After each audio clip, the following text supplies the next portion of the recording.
എല്ലാം തകർത്ത രാത്രി എന്ന നോവലിൻ്റെ 78-ാം ഭാഗമാണ് നമ്മളിന്ന് വായിച്ചു കേൾക്കാൻ പോകുന്നത്. സ്കിപ്പ് ചെയ്യാതെ മുഴുവനായും കേൾക്കാൻ എല്ലാവരും ശ്രമിക്കണം കേട്ടോ. സബ്സ്ക്രൈബ് ചെയ്യാത്തവർ സബ്സ്ക്രൈബ് ചെയ്തതിന് ശേഷം ബെല്ലൈക്കണും കൂടി ആക്ടിവേറ്റ് ചെയ്യാൻ മറക്കല്ലേ. നമുക്ക് കഥയുടെ ഓരോരോ ഭാഗങ്ങൾ മുടങ്ങാതെ ദിവസവും കേൾക്കാമല്ലോ. എല്ലാവർക്കും നല്ല ഒരു ദിവസം പ്രാർത്ഥനാപൂർവം ആശംസിക്കുന്നു. നമുക്ക് കഥയിലേക്ക് പ്രവേശിക്കാം. വിനോദയാത്രയ്ക്ക് പോകാൻ പണം കൊടുക്കാം എന്ന് വക്കച്ചൻ ചേട്ടൻ പറഞ്ഞതിൽ കിച്ചുവിന് അതിയായ സന്തോഷമായിരുന്നു. സാധാരണ അത്തരം ഭൗതിക നേട്ടങ്ങളിലൊന്നും അവൻ അതിയായി സന്തോഷിക്കാറില്ല. ഇന്ന് അവനെ സംബന്ധിച്ചിടത്തോളം അതിയായി സന്തോഷിക്കാനുള്ള ദിവസമാണ്. അതിലും വലിയ ഒരനുഭവമാണ് അവിടെ ഉണ്ടായത്. വിലമതിക്കാനാവാത്ത ഒരനുഭവം. വക്കച്ചൻ ചേട്ടനും ദീനാമ്മ ചേട്ടത്തിയും കൂടി അവൻ്റെ രണ്ടു വശത്തും വന്നു നിന്ന് ഞങ്ങളുടെ കിച്ചുവിന് ഒരു കുറവും വരുത്താൻ സമ്മതിക്കില്ല എന്ന് പറഞ്ഞല്ലോ. ആ സമയം അവന് സ്വന്തം മാതാപിതാക്കൾ വന്നു നിൽക്കുന്നതായി തോന്നിപ്പോയി. ഇത്ര കാലവും സംരക്ഷണത്തിന് വൈദികരല്ലായിരുന്നോ ഉണ്ടായിരുന്നത്? എങ്കിൽ പോലും ഇത്രയും ഒരു സംരക്ഷണ ബോധം ഉണ്ടായിരുന്നില്ല. അത് ലഭിച്ചത് കിച്ചുവിൻ്റെ ഓർമ്മയിൽ ഇന്നാണെന്ന് തോന്നുന്നു. മാത്രവുമല്ല, തൻ്റെ മുഖം കണ്ട് എന്തോ കുറവുണ്ടെന്ന് കണ്ടുപിടിക്കാൻ മാത്രം അടുപ്പം അമ്മച്ചിക്കുണ്ടായി എന്ന് പറഞ്ഞാൽ തന്നോട് അത്രയേറെ സ്നേഹമുണ്ടായിട്ടല്ലേ. ഇതിൽ കൂടുതൽ എന്ത് സന്തോഷം കിട്ടാനാണ് ടൂർ പോയാൽ? അതുകൊണ്ട് ഇനി ടൂർ പോയില്ലെങ്കിൽ പോലും സാരമില്ല. എന്നാലും പോകില്ല എന്ന് പറഞ്ഞാൽ വക്കച്ചൻ ചേട്ടൻ സമ്മതിക്കില്ല. അതുകൊണ്ട് പോയേ പറ്റൂ. അതുകൊണ്ടാണ് അവൻ പിറ്റേ ദിവസം അനുവിനെ കണ്ടപ്പോൾ ആ തീരുമാനം പറഞ്ഞത്. അവളോട് ഒരു കാര്യം കൂടി പറയണമെന്നുണ്ടായിരുന്നു. പക്ഷേ അതിന് സാവകാശം കിട്ടിയില്ല. എപ്പോഴും ആ സോന അവളുടെ ഒപ്പം തന്നെ വാലുപോലെ ഉണ്ടാകും. സോനയ്ക്ക് അവരുടെ വിവരം അറിയാം. എന്നാൽ പോലും കൂടുതൽ സമയം സംസാരിച്ച് നിൽക്കാൻ അവൾ സമ്മതിക്കില്ല. അവൾ ഒരുതരം കുശുമ്പിയാണെന്ന് തോന്നുന്നു. ടൂറിൻ്റെ ദിവസം അടുത്തു വരുംതോറും കിച്ചുവിനാകെ ഭയങ്കര തിരക്കും വിഷമവുമായിരുന്നു. 4 വർഷത്തോളമാകാറായി ഈ വീട്ടിലെ എല്ലാ കാര്യങ്ങളും ഉത്തരവാദിത്വ ബോധത്തോടുകൂടി ചെയ്യുന്നതാണ് താൻ. ഇതിനിടയിൽ 2-3 തവണ രാത്രിയിൽ ദീനാമ്മച്ചിക്ക് അസുഖം വന്ന് ആശുപത്രിയിൽ കൊണ്ടുപോകേണ്ടി വന്നു. അപ്പോഴൊക്കെ വക്കച്ചൻ ചേട്ടൻ്റെ തളർച്ച താൻ കണ്ടതാണ്. അന്ന് ചോദിച്ചപ്പോൾ പറഞ്ഞതും ഓർമ്മിക്കുന്നുണ്ട്. എൻ്റെ ബലം അവളാണ്. അവൾ തളർന്നാൽ പിന്നെ ഞാനും തളർന്നു പോകും. പിന്നെ താങ്ങാൻ ആരെങ്കിലും ഉണ്ടെങ്കിലല്ലേ തളർച്ചയുള്ളൂ. ഇപ്പോൾ ഞങ്ങളെ സംബന്ധിച്ചിടത്തോളം താങ്ങാൻ നീയുണ്ട്. അതുകൊണ്ട് ഞങ്ങൾ തളരുന്നു. താങ്ങാൻ ആരുമില്ലായിരുന്നെങ്കിൽ ഞാൻ തന്നെ കൂടെ പോകുമായിരുന്നു. അന്ന് പോയപ്പോഴാണ് ഡോക്ടറുടെ വീട്ടിലെ നമ്പറും വാങ്ങി അത്യാവശ്യ സാഹചര്യത്തിൽ വിളിച്ചാൽ വീട്ടിലേക്ക് വരാമെന്നുള്ള വാക്കും കിച്ചു നേടിയെടുത്തത്. അവൻ്റെ സ്നേഹം കണ്ടപ്പോൾ അവർക്കും താല്പര്യമായി എന്ന് തോന്നുന്നു. തന്നെയുമല്ല, ഇത്രയും കാലം വൈദികരുടെ കൂടെ നിന്നതുകൊണ്ട് അവൻ്റെ പെരുമാറ്റം പ്രത്യേക തരമായിരുന്നു. എല്ലാവരോടും വളരെ വിനയത്തോടെ സംസാരിക്കാനും അതുവഴി കാര്യങ്ങൾ സാധിച്ചെടുക്കാനും സത്യസന്ധമായി സംസാരിക്കാനും ഒക്കെ കിച്ചുവിന് നന്നായി അറിയാം. വക്കച്ചൻ ചേട്ടൻ്റെ ആരാണെന്നുള്ള ഡോക്ടറുടെ ചോദ്യത്തിന് അവന് വേണമെങ്കിൽ നുണ പറയാവുന്നതേ ഉണ്ടായിരുന്നുള്ളൂ. ബന്ധത്തിലുള്ള ഒരു കുട്ടിയാണെന്നോ മറ്റോ. പക്ഷേ അവൻ പറഞ്ഞത് യഥാർത്ഥത്തിലുള്ള വിവരം തന്നെയാണ്. അതുതന്നെയാണ് ഡോക്ടറെ ആകർഷിച്ച ഘടകവും. ഒരാഴ്ചയോളം താൻ ഇവിടെ നിന്ന് വിട്ടുനിൽക്കേണ്ടി വരും. ആ ദിവസങ്ങളിൽ ചെയ്തു വയ്ക്കേണ്ടതായുള്ള കാര്യങ്ങളെല്ലാം തന്നെ ചെയ്തു വെച്ചു. പാകം ചെയ്തു വയ്ക്കാവുന്നതെല്ലാം പാകം ചെയ്ത് ഫ്രിഡ്ജിൽ വെച്ചു. ബാക്കി കുറേയൊക്കെ തന്നെ പൊടിച്ചും അരച്ചും എല്ലാം റെഡിയാക്കി വെച്ചു. കഴുകാവുന്നത്രയും വസ്ത്രങ്ങളെല്ലാം കഴുകി വിരിച്ചുണക്കി ഭദ്രമായി അടുക്കി വെച്ചു. ഇത്രയുമെല്ലാം ചെയ്യുന്നത് കണ്ടപ്പോൾ ദീനാമ്മച്ചി ചോദിച്ചു, അല്ല, ഞാനൊരു സംശയം ചോദിക്കുകയാണ്. നീ തന്നെയാണോ ഈ വീട്ടിലെ കെട്ടിവന്ന മകൾ? നിന്റെ പെരുമാറ്റം കണ്ടാൽ അങ്ങനെയൊക്കെ തോന്നുമല്ലോ. ഞാൻ ഒരാഴ്ച ഇവിടെ ഇല്ല. അപ്പോൾ അമ്മച്ചിക്കും അപ്പച്ചനും കുറവുകളൊന്നും വരാൻ പാടില്ല. അതെനിക്ക് നിർബന്ധമാണ്. അതിനു വേണ്ടിയുള്ളത് ഞാൻ ചെയ്യുന്നു. അതിനിപ്പോൾ എന്നാ പറഞ്ഞാലും ഒരു കുഴപ്പവുമില്ല. അല്ലെങ്കിലും പറയുന്നത് മറ്റാരുമല്ലല്ലോ. ഇപ്പോൾ എനിക്ക് കുഴപ്പമൊന്നുമില്ലല്ലോ. ഞാൻ തന്നെ ചെയ്തു കൊള്ളാം ഇതൊക്കെ. നീ എല്ലാ കാര്യങ്ങളും ചെയ്യാൻ നിൽക്കണ്ട. നിനക്ക് വേണ്ടി ഒരുക്കങ്ങൾ എന്തെങ്കിലുമൊക്കെ ചെയ്യാനുണ്ടെങ്കിൽ അത് ചെയ്താൽ മതി.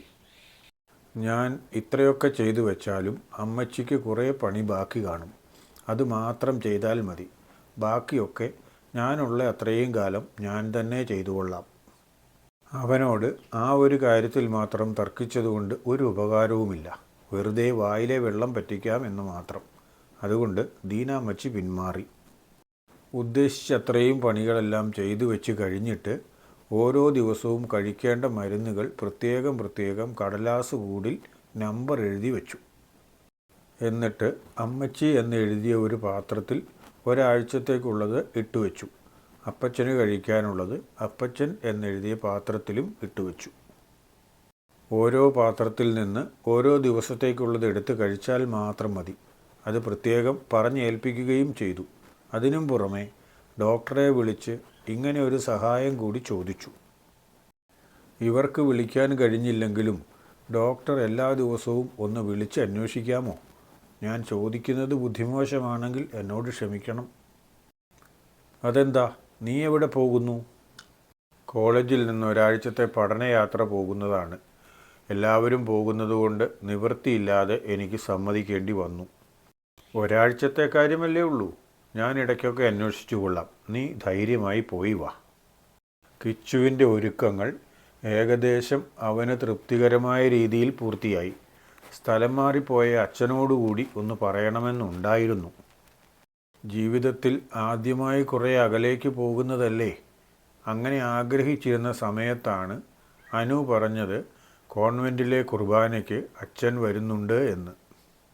അവർ പ്രത്യേകമായി അച്ഛനെ ക്ഷണിച്ചതാണ് പോലും. അച്ഛൻ്റെ ഫീസ്റ്റാണ് അന്ന്. പള്ളിയിലുള്ളപ്പോൾ എല്ലാവരും കൂടി പൂച്ചെണ്ട് നൽകി അച്ഛനെ ആദരിക്കുന്നതാണ്.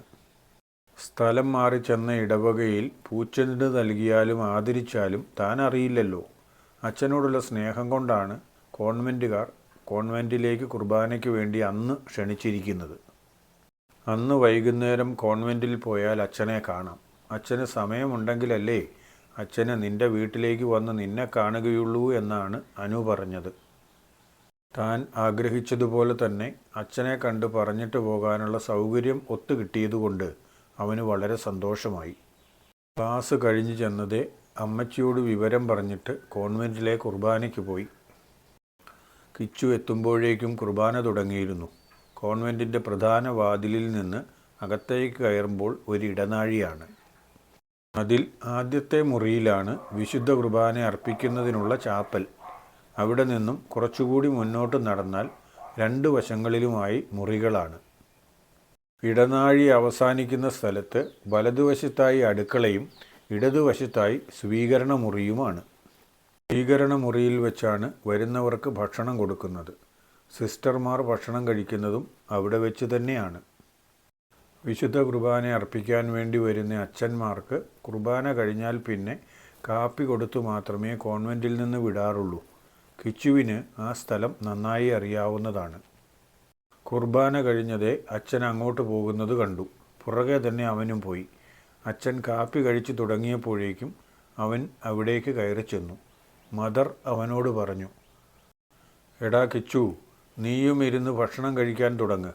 അച്ഛൻ അവിടെ ഇരിക്കുന്നു എന്നതുകൊണ്ട് നിനക്ക് പേടിയാണെങ്കിൽ നീ മറുവശത്തിരുന്നു. എനിക്കച്ഛനെ ബഹുമാനമാണെന്നേ ഉള്ളൂ, പേടിയൊന്നുമില്ല. അല്ലെങ്കിലും എന്തിനാ എന്നെ അവൻ പേടിക്കുന്നത്? കാര്യം എത്ര വർഷം എൻ്റെ കൂടെ നിന്നതാ അവൻ. നീ സാധാരണ വൈകുന്നേരത്തെ കുർബാനയ്ക്ക് വരാറില്ലാത്തതാണല്ലോ. പിന്നെന്താ ഇന്ന് പ്രത്യേകമായിട്ട്? ഇവൻ എന്തോ കാര്യമുണ്ട്, അതാ. ഇവർക്കൊക്കെ എന്താ മനസ്സ് വായിക്കാൻ അറിയാമോ?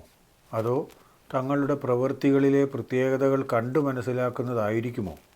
അങ്ങനെ ആയിരിക്കാനേ സാധ്യതയുള്ളൂ. മദർ പറഞ്ഞത് ശരിയാണ്. ഞാൻ അടുത്ത ആഴ്ച ടൂറിന് പോകുന്നുണ്ട്. ഇവിടെ നിന്ന് അനുവും വരുന്നുണ്ടല്ലോ. എന്തു പറയാനാണടാ കിച്ചു. അനു ഇവിടെ കാര്യം പറഞ്ഞപ്പോൾ അതിനു വേണ്ട പണം കൊടുക്കണമെന്ന ആഗ്രഹം എനിക്ക് ആത്മാർത്ഥമായി ഉണ്ടായിരുന്നു. പക്ഷേ എൻ്റെ കയ്യിലുണ്ടെങ്കിലല്ലേ കൊടുക്കാൻ പറ്റൂ. ഒരൊറ്റ പൈസ എടുക്കാനില്ലാത്ത സാഹചര്യമായിരുന്നു അന്ന് ഇവിടെ. അതുകൊണ്ട് ഞാൻ അവളോട് പറഞ്ഞു കാര്യം നടപ്പില്ല എന്ന്. പിന്നെ കൂടെ പഠിക്കുന്ന കുട്ടികളെല്ലാം കൂടെയാണ് പണം എടുക്കുന്നതെന്ന് അവൾ പറഞ്ഞു. പാവം, എന്തു ചെയ്യാം. അതിന് അവൾക്ക് ബുദ്ധിമുട്ടേണ്ട കാര്യമൊന്നും വന്നില്ലല്ലോ. അവർ ഞങ്ങളെ രണ്ടുപേരെയും സഹായിക്കാൻ തീരുമാനിച്ചിരുന്നതാണ്. അവർക്ക് ഞങ്ങളുടെ രണ്ടുപേരുടെയും സാഹചര്യങ്ങൾ നന്നായി അറിയാവുന്നതുമാണ്. അങ്ങനെ വന്നപ്പോഴാണ് വക്കച്ചൻ ചേട്ടൻ എനിക്ക് വേണ്ടി സഹായം ചെയ്യാമെന്ന് പറഞ്ഞത്. അതുകൊണ്ട് 2 പേർക്കും ഉള്ളത് ഒരാൾക്കായി എന്നേ ഉള്ളൂ. അതിലിപ്പോൾ അവൾ വിഷമിക്കേണ്ട കാര്യമൊന്നുമില്ല. ഒരു മനുഷ്യ ജീവിതം എന്തുമാത്രം ആളുകളുടെ പരസ്പര സഹകരണത്തിലൂടെയും സഹായത്തിലൂടെയുമാണ് സഫലമായി പൂർത്തിയാവുക. ഓരോ ആളിൽ നിന്ന് സഹായം സ്വീകരിക്കുമ്പോഴും നമുക്ക് മടി തോന്നും. അത് സാധാരണമാണ്. അതുപോലെ തന്നെയാണ് അനുവിനും തോന്നിയത്. ഒരു തവണ സ്വീകരിക്കുമ്പോൾ മാത്രമേ നമുക്ക് ആ മടി ഉള്ളൂ എന്നതാണ് പ്രത്യേകത. കോൺവെൻറ്റുകാരും അനുവിന് ബന്ധുക്കളൊന്നുമല്ലല്ലോ. എന്നാലും അവൾക്ക് അവിടെ നിന്ന് ചോദിച്ചു വാങ്ങാൻ മടിയില്ല. കൂടെ പഠിക്കുന്നവരും അതുപോലെ തന്നെയാണ്. ഏകോദര സഹോദരങ്ങളൊന്നുമല്ല എന്നല്ലേ ഉള്ളൂ. എന്നാൽ ആദ്യമായതുകൊണ്ട് അവരോട് ചോദിച്ചു വാങ്ങാൻ അവൾക്ക് മടിയാണ്. അത് മനുഷ്യ സഹജമാണ്, മനുഷ്യൻ്റെ പ്രത്യേകതയാണ്. അച്ഛൻ കാപ്പികൂടി കഴിഞ്ഞ് കിച്ചുവിനോടൊപ്പം വിശേഷങ്ങളൊക്കെ പങ്കുവെച്ച് നടന്ന് കോൺവെൻറ്റിലെ ചാപ്പലിൻ്റെ മുൻപിലെത്തിയപ്പോൾ അവനെ അനുഗ്രഹിക്കണമെന്ന് പറഞ്ഞതുകൊണ്ട് അവർ ചാപ്പലിനുള്ളിലേക്ക് 2 പേരും കയറി. അവൻ അച്ഛൻ്റെ മുൻപിൽ മുട്ടുകുത്തി നിന്നു. അച്ഛൻ അവനെ തലയിൽ കൈവച്ച് അനുഗ്രഹിച്ചു. അതോടെ ഒരാഴ്ചത്തേക്കെന്നല്ല, അതിലും കൂടുതൽ കാലം വേണമെങ്കിലും എവിടെയെങ്കിലും പോകാനുള്ള ധൈര്യം അവനിലേക്ക് എവിടെ നിന്നോ പ്രവഹിച്ചു. കിച്ചു പിന്നെ അധിക സമയം അവിടെ നിന്നില്ല. പോയിട്ട് പല കാര്യങ്ങളും ഇനിയും ചെയ്യാനുണ്ടല്ലോ. ദിവസങ്ങൾ പിന്നെയും കഴിഞ്ഞുപോയി. അന്നേ ദിവസമാണ് വിനോദയാത്രയ്ക്കായി പോകേണ്ടത്. ദീനാമ്മച്ചിയുടെയും വക്കച്ചൻ ചേട്ടൻ്റെയും പാദങ്ങൾ തൊട്ടു വണങ്ങി കൈകളെടുത്ത് തലയിൽ വെച്ച് അനുഗ്രഹം വാങ്ങി കിച്ചു വിനോദയാത്രയ്ക്കായി ഇറങ്ങി. സിറ്റൗട്ടിൽ വെച്ചിരിക്കുന്ന ക്രൂശിത രൂപത്തിന് മുൻപിൽ നിന്നും അവൻ പ്രാർത്ഥിച്ചതാണ്, ഞാൻ മടങ്ങി വരുവോളം ഇവരെ ഇതേപടി തന്നെ കാത്തുകൊള്ളണമേ എന്ന്. അവൻ്റെ പ്രാർത്ഥന ദൈവം കേട്ട് കാണും. പക്ഷേ നടക്കാനുള്ളത് യഥാസമയം നടക്കാതിരിക്കാൻ പറ്റില്ലല്ലോ. കഥ വായിക്കുകയും കേൾക്കുകയും ചെയ്യുമ്പോൾ നിങ്ങൾക്ക് തോന്നുന്ന അഭിപ്രായങ്ങൾ എന്തു തന്നെയാണെങ്കിലും താഴെ കമൻറ്റ് ബോക്സിൽ രേഖപ്പെടുത്തണേ. ഇഷ്ടമായെങ്കിൽ ലൈക്ക് ചെയ്യാനും കൂട്ടുകാർക്കൊക്കെ ഷെയർ ചെയ്ത് കൊടുക്കാനും മറന്നേക്കല്ലേ. സബ്സ്ക്രൈബ് ചെയ്യാത്തവർ സബ്സ്ക്രൈബ് ചെയ്യുന്ന കാര്യം ഒരിക്കൽ കൂടി ഞാൻ ഓർമ്മിപ്പിക്കുന്നു. അടുത്ത പാർട്ട് നാളെ തന്നെ ഉച്ചയ്ക്ക് ശേഷം 2:30 പോസ്റ്റ് ചെയ്യും. ഓക്കേ.